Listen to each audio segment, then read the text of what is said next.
Hello students, welcome in अ सहज शिक्षण YouTube channel. Students, आज आपण 6th स्टँडर्डचा सब्जेक्ट घेत आहोत, जनरल सायन्स, आणि त्यामधला 10th चॅप्टर आहे force and type of force, म्हणजेच बल आणि बलाचे प्रकार. तर हा चॅप्टर तुम्ही ऑलरेडी स्कूलमध्ये स्टडी केला असेल, व्यवस्थित तो लर्न केला असेल. तर आजच्या या व्हिडिओमध्ये आपण या चॅप्टरच्या खाली जो एक्सरसाइज दिलेला आहे, जे काही क्वेश्चन आन्सर दिलेले आहेत, क्वेश्चन आन्सर अगदी व्यवस्थित डिटेलमध्ये डिस्कस करणार आहोत. तर चला, तुम्ही चॅनलवरती नवीन असाल तर चॅनलला पटकन सबस्क्राईब करून खाली जो बेल आयकॉन दिला आहे, बेल आयकॉनवरती बटन प्रेस करा, म्हणजे तुमच्या स्टँडर्डशी रिलेटेड जे व्हिडिओ जेव्हा मी अपलोड करीन तेव्हा त्याचे तुम्हाला नोटिफिकेशन मिळेल. So let start. First question, choose the term and fill in the blanks. म्हणजे थोडक्यात आपल्याला रिकाम्या जागा भरायच्या आहेत. आणि याच्यामध्ये एक क्वेश्चन इथे फिलिंग द ब्लँक्स आहे, has to be applied to change the of a object. तर इथं काय येणार, force has to be applied to change the direction of a moving object. Okay, तर आपण आन्सर मध्ये फोर्स, डायरेक्शन अँड मूव्हिंग येणार. Then B question, when an elephant drags a wooden log over the land, the forces that are applied on the log are.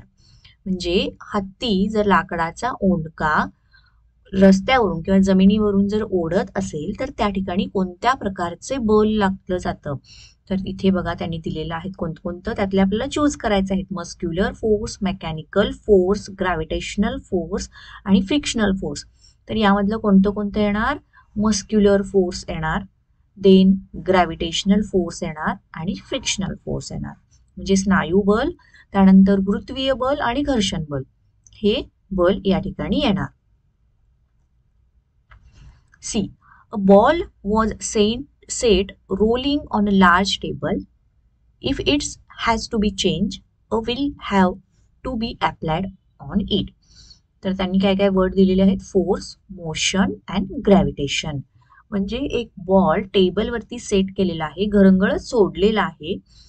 If it's has to be changed, तर त्याची जे motion आहे, त्याची जी गती आहे ही बदलायची असेल तर त्यावेळेला काय अप्लाय करावं लागणार, फोर्स अप्लाय करावं लागणार. सो इथं काय येणार, इफ इट्स मोशन म्हणजे त्याची गती बदलण्यासाठी फोर्स म्हणजेच बल लावावे लागणार.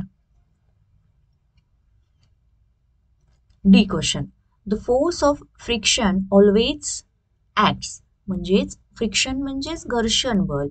घर्षण बल हे नेहमी कशा प्रकारे कार्यरत असते किंवा त्याचा कोणता परिणाम असतो, तर ते नेहमी गतीच्या अगेन्स्ट असतं, ते विरोध असतं. सो इथे काय येणार, against. The force of friction always acts against the motion. Now second question, match the following. Now ह्याच्यासाठी ए ग्रुप आणि बी ग्रुप हे दिलेले आहेत. सो आपण याचा आता आन्सर बघूयात काय काय आहे. कॉलम ए आणि कॉलम बी याच्यामध्ये one, an ox pulling a cart. म्हणजे बैलगाडी ओढत आहे, तर त्यासाठी कोणतं फोर्स लावावं लागणार, ते असणार आहे मस्क्युलर फोर्स म्हणजे स्नायू बल. Okay, then lifting a heavy iron object with a crane. म्हणजे लोखंडाचे जड वस्तू ह्या क्रेनच्या सहाय्याने उचलणे. तर ही जी कार्य आहे हे कोणत्या फोर्सनी होऊ शकतं, मॅग्नेटिक फोर्स म्हणजे चुंबकीय बलाने ते होतं. देन थर्ड आहे weighing with a spring balance. तर स्प्रिंग बॅलेन्स थ्रू वजन करणे. ओके, तर त्यासाठी कोणतं बल असणार आहे, ग्रॅव्हिटेशनल फोर्स लावावा लागणार, म्हणजेच गुरुत्वीय बल असणार आहे. फोर्थ आहे applying brakes to a bicycle. म्हणजे सायकलचा ब्रेक लावणे, तर त्या ठिकाणी कोणतं बल लागणार, फ्रिक्शनल फोर्स म्हणजेच घर्षण बल.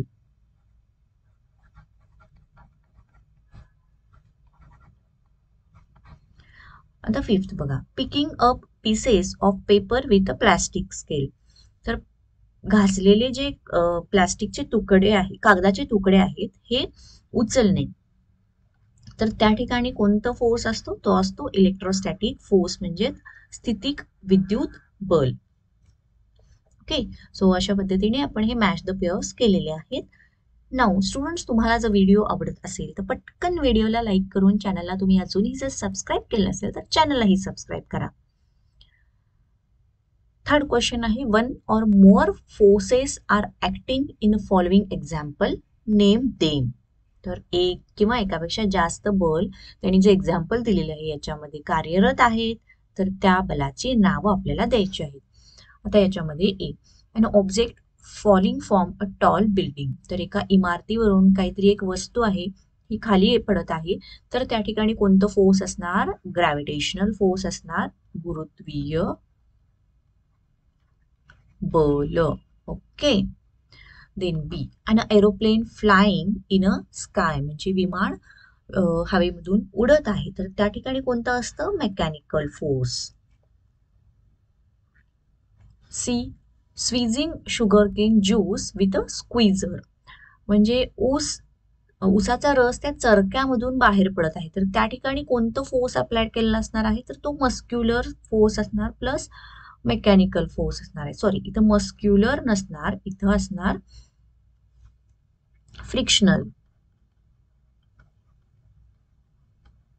ओके, इथं फ्रिक्शनल फोर्स आणि मेकॅनिकल फोर्स असणार. Then D, winnowing food grain, तर याच्यामध्ये असणार muscular force and gravitational force. Winnowing food grain म्हणजे धान्य पाखडणे, धान्य पाखडणे यालाच विनॉविंग फूड ग्रेन म्हणतात. तर त्या जागी मस्क्युलर फोर्स आणि ग्रॅव्हिटेशनल फोर्स वापरला जातो. राईट. तर हा क्वेश्चन आपला इथे कम्प्लीट झाला आहे. नेक्स्ट क्वेश्चन आहे आपला fourth question, explain in your own words giving one example each. तर इथे सगळे फोर्स आपल्याला दिलेले आहेत, तर ते म्हणजे काय, त्याचे डेफिनेशन आणि त्याचा एक्झाम्पल द्यायचं आहे. So let start. याच्यामध्ये A, muscular force. Muscular force, स्नायुबल.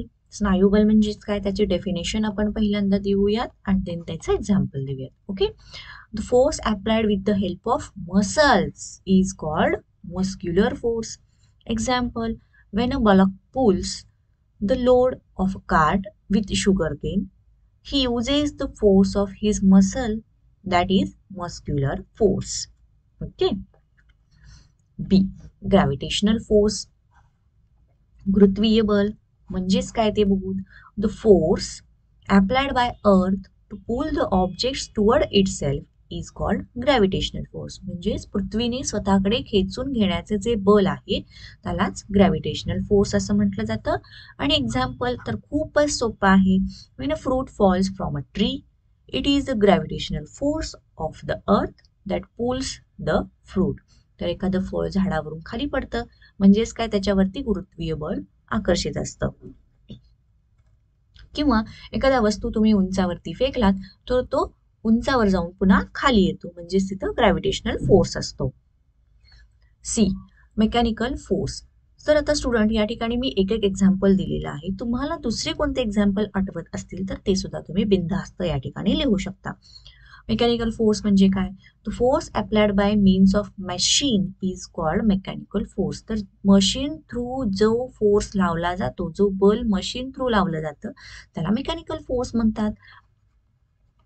Some machines run by muscular force while some use electricity और फ्युएल.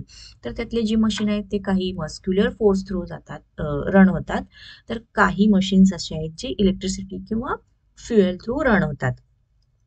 आता example, washing machine, electric pump uses electricity to work. C question तर आपला झाला. Next बघूयात आपण D, electrostatic force म्हणजे स्थितिक विद्युत बल. आता हे म्हणजे काय आपण बघूयात. तर याची डेफिनेशन बघू पहिल्यांदा. Static electricity is produced on a materials like rubber, plastic, ebonite due to the friction. तर रबर, प्लास्टिक आणि एबोनाईट हे जे मटेरियल्स आहेत याचे जेव्हा फ्रिक्शन केलं जातं किंवा एकमेकांमध्ये घर्षण केलं जातं तेव्हा त्याच्यामध्ये स्टॅटिक इलेक्ट्रिसिटी म्हणजे स्थितिक विद्युत तयार होतं. and the force exerted by such electrically charged materials is called electrostatic force. आणि असा फोर्स त्याच्यामध्ये इलेक्ट्रिकल चार्ज तयार होतात, इलेक्ट्रिकल चार्ज मटेरियल्स तयार होतात, त्यालाच इलेक्ट्रोस्टॅटिक फोर्स असं म्हणतात. आणि त्याचं एक्झाम्पल, वेन अ प्लास्टिक कोंब is rubbed against the dry hair कोंब डेव्हलप्ड इलेक्ट्रोस्टॅटिक चार्ज. म्हणजे प्लास्टिकचा कंगवा जर तुम्ही सुक्या केसांवरती किंवा कोरड्या केसांवरती घासला तर त्याच्यामध्ये काय तयार होतं, इलेक्ट्रोस्टॅटिक चार्ज तयार होतो. हे झालं याचं एक्झाम्पल. नाव नेक्स्ट आहे E, the force of friction म्हणजेच घर्षण बल. तर घर्षण बल म्हणजे काय, दोन वस्तूंच्या मध्ये किंवा दोन सरफेस मध्ये जेव्हा घर्षण केलं जातं आणि त्याच्यामध्ये जो फोर्स होतो त्याला घर्षण बल म्हणतात. वेन टू सर्फेसेस रब against each other a force of friction is produced. This force always acts against direction of motion. तर ते गतीच्या नेहमी विरोध असतं.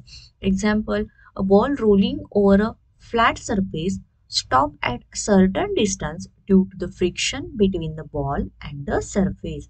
तर एखादा घरंगळत सोडलेला बॉल आहे एखाद्या ठिकाणी जाऊन थांबतो कारण त्यांच्यामधले त्या दोघांमध्ये बॉल आणि जो सरफेस आहे त्याच्यामध्ये काहीतरी घर्षण बल असतं.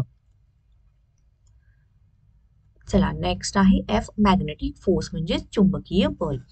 आता चुंबकीय बल म्हणजे काय, the force exerted by magnet. तर चुंबकामुळे जो फोर्स बल लावलं जातं त्याला चुंबकीय बल असं म्हणतात. आणि example, in a pin holder the magnet attracts the pins.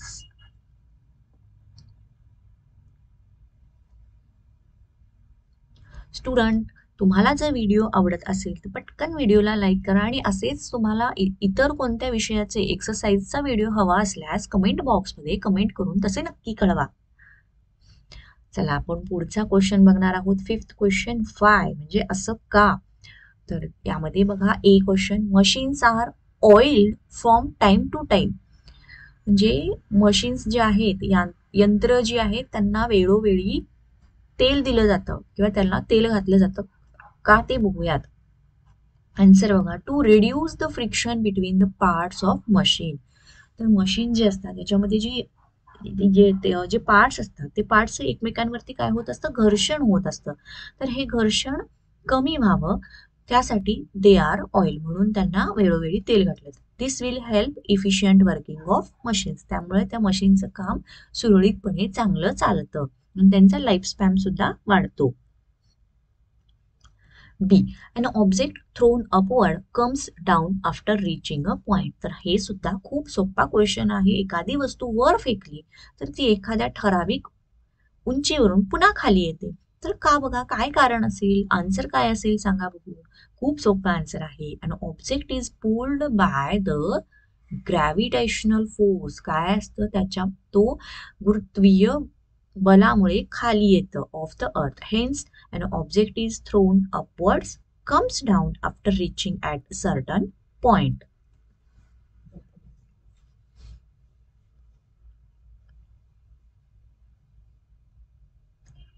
चला next C question, powder is sprinkled on a carrom board. तर सगळेजण कॅरम खेळतात तर तुम्हाला माहीतच असेल कॅरम बोर्ड वरती आपण पावडर का स्प्रिंकल करतो का, ते बघा answer. When powder is sprinkled on a carom board, friction between the coin and the board decreases so that coin can be pocketed easily. जेव्हा कॅरम बोर्डवरती आपण पावडर टाकतो तेव्हा जे कॉइन असतात आणि कॅरम बोर्डचा जो सरफेस असतो याच्यामध्ये जे घर्षण होत असतं, फ्रिक्शन होत असतं, हे फ्रिक्शन कमी होतं आणि जो कॉइन आहे हा इझिली पास होतो किंवा ते इझिली इकडे तिकडे मूव्ह होतात.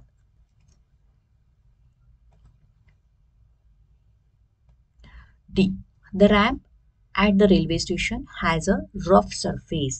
रेल्वे स्टेशनवरती जो रॅम्प बनवलेला असतो तो खडबडीत का बनवलेला असतो, का, काय ते कारण बघूयात. The rough surface of the ramp increases the friction between feet and the surface. जर सरफेस आपण खडबडीत बनवला किंवा रफ सरफेस बनवला तर आपला पाय आणि तो जो सरफेस आहे याच्यामधले जे फ्रिक्शन आहे किंवा जे घर्षण आहे हे घर्षण वाढतं, त्यामुळे घसरण्याचे जे चान्सेस असतात हे कमी होतात. This help us to walk on a ramp without skidding म्हणजे ऑर फॉलिंग, म्हणजे आपण त्याच्यावरून घसरत नाही. म्हणून तो जो सरफेस आहे हा रफ सरफेस बनवला जातो.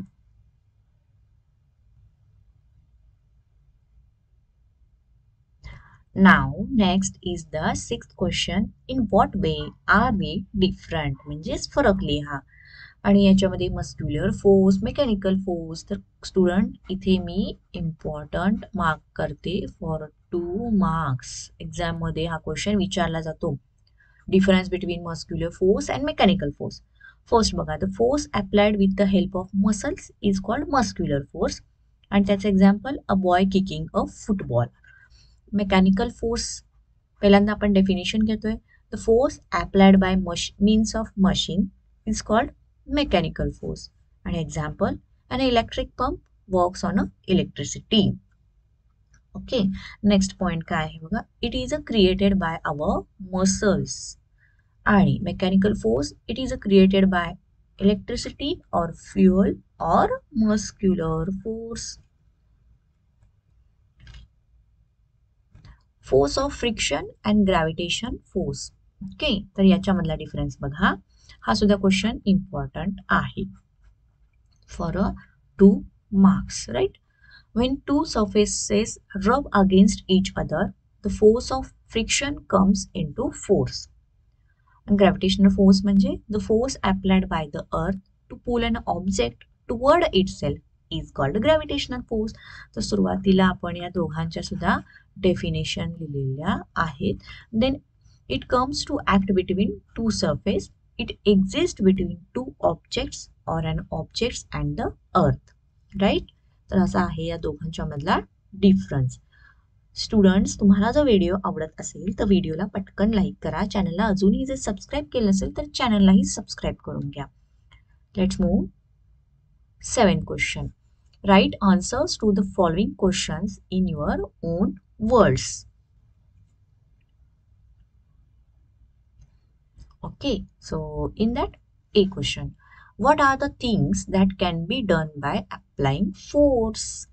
तर फोर्स अप्लाय केल्यानंतर आपण कोणकोणत्या गोष्टी करू शकतो. आन्सर बघा, by applying force we can set an object in motion, we can stop a moving object, we can change the speed or direction or both of the moving object, and we can change the shape of an object.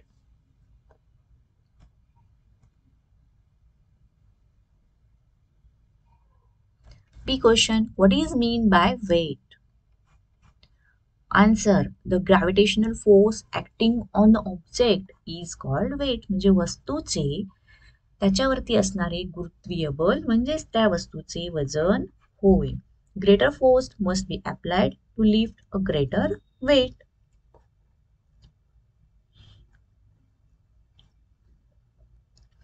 C question, which machines run on a muscular force? Okay, तर अशी कोणती यंत्र आहेत जी स्नायू बलावरती चालतात? Answer बघा हा student, the machines that run on a muscular force are bicycle, handcart म्हणजेच हातगाडी, then boat, cycle rickshaw, stretching of a spring, then ball pen, vegetable chopper, sharpener, pulley and fruit peeler.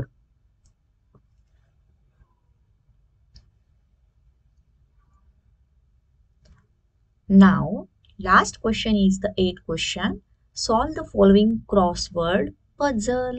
आपल्याला शब्दकोड सोडवायचा आहे.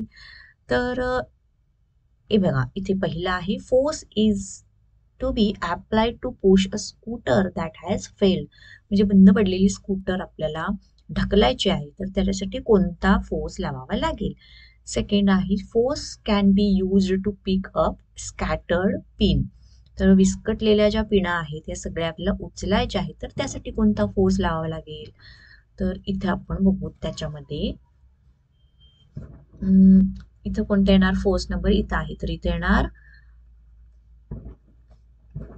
Muscular.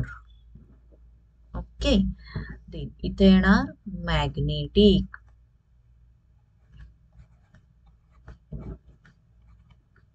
Okay, then third नंबरला काय आहे बघूयात.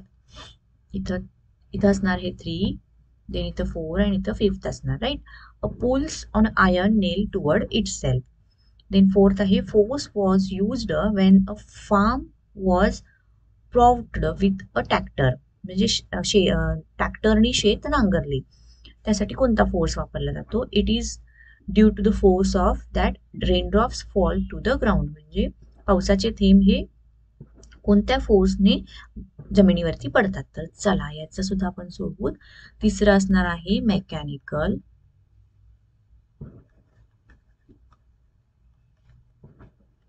Then fourth असणार आहे ग्रॅव्हिटी आणि मॅग्नेट. ओके, तर अशा पद्धतीने आपण हे क्रॉसवर्ड पझल सॉल्व्ह केला आहे. तर याच क्वेश्चन बरोबर इथे आपला हा एक्सरसाइज संपला आहे. तुम्हाला व्हिडिओ आवडला असेल तर व्हिडिओला पटकन लाईक करा, चॅनलला सबस्क्राईब करा. थँक्यू. आणि व्हिडिओ कसा वाटला हेही कमेंट करून नक्कीच कळवा. बाय.